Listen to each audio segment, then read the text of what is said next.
शेतकरी मित्रांनो, आज आहे 2 ऑगस्ट. आज आपण बघणार आहोत दिवसभरामध्ये कुठे पावसाचा अंदाज आहे या संदर्भाची माहिती. सुरुवातीला जर बघितलं आपण, जी मोठी सिस्टीम होती डीप डिप्रेशन, ते कमजोर होऊन आता राजस्थानवरती या ठिकाणी बघायला भेटत आहे. यासह एक हवेची चक्राकार स्थिती मध्य बंगालच्या उपसागराच्या आसपास आहे, परंतु त्याचं पुढे जाऊन तीव्रता वाढण्याची शक्यता आहे. ती जशी जशी उत्तरेकडे सरकेल तशी तशी याची तीव्रता या ठिकाणी वाढेल. मात्र मान्सूनचा कमी दाबाचा पट्टा, त्याचं पूर्वेकडचं टोक जे असेल तर आपल्याला पूर्वेकडच्या राज्यामध्ये या ठिकाणी बघायला भेटत आहे. त्यामुळे साहजिकच उत्तर पूर्व देशातील राज्यामध्ये चांगल्यापैकी या ठिकाणी पाऊस होत आहे. खास करून हिमालयाच्या आसपास म्हणा किंवा उत्तर प्रदेश असेल, बिहार आहे, झारखंड आहे, या ठिकाणी पावसाचा जोर वाढलेला आहे. आसामपर्यंत पाऊस वाढलेला आहे. जर आपण आजची परिस्थिती बघितली, कोणत्या जिल्ह्यामध्ये कुठे पाऊस होऊ शकतो, तर कोकणाच्या आसपास आणि घाटाच्या दरम्यान जे असेल तर आज चांगल्यापैकी पावसाची शक्यता आहे.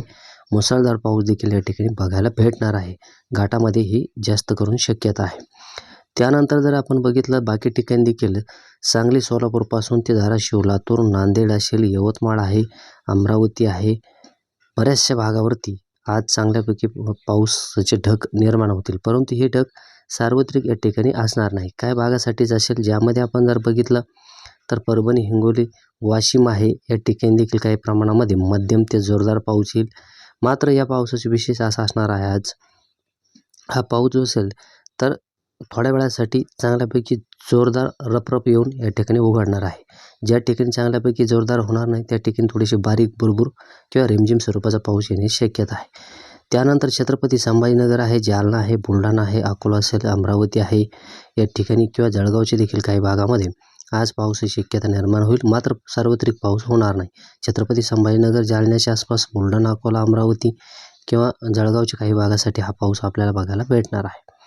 यानंतर सातारा जिल्ह्यामध्ये देखील किंवा सांगलीमध्ये देखील पावसाचं वातावरण निर्माण होईल. या ठिकाणी देखील काहीसा मध्यम ते जोरदार पाऊस सक्रिय होण्याची शक्यता आहे.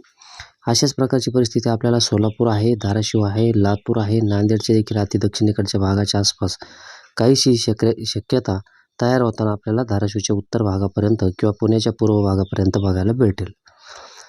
त्यानंतर पाऊस जर बघितला तर अहिल्यानगर आहे, त्यानंतर छत्रपती संभाजीनगरचा राहिलेला दक्षिणेकडचा भाग आहे, वैजापूर, गंगापूर, श्रीरामपूर, कोपरगावपर्यंत आहे, जालन्याचे देखील दक्षिण भाग, पैठणपर्यंत, बीड देखील कडा आष्टीपर्यंत बऱ्याचशा ठिकाणी हा पाऊस या ठिकाणी सक्रिय बघायला भेटणार आहे. या ठिकाणी देखील हा पाऊस मध्यम ते जोरदार, थोड्या वेळासाठी खूप जोरदार पाऊस पडेल.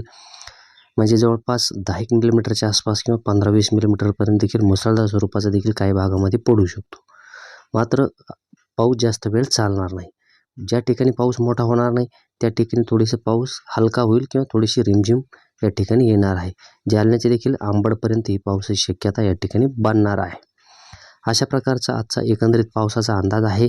चंद्रपूर, गडचिरोली त्यानंतर यवतमाळ या ठिकाणी देखील पावसाची शक्यता आहे.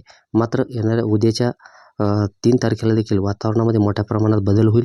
शेतकरी बांधवांना देखील मशागतीची कामं असतील किंवा फवारणीची कामं करायची असतील तर आज आणि उद्या आपण थांबून घ्या. परवापासून आपण फवारणीची कामं करू शकता. या संदर्भाची माहिती उद्या पुन्हा तुम्हाला देण्यात येईल.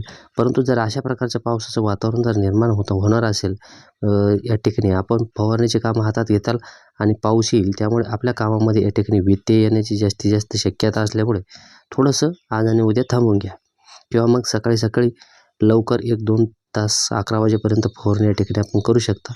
परंतु शक्यतो टाळलेली बरी, आपण 2 दिवसानंतर करून घ्या.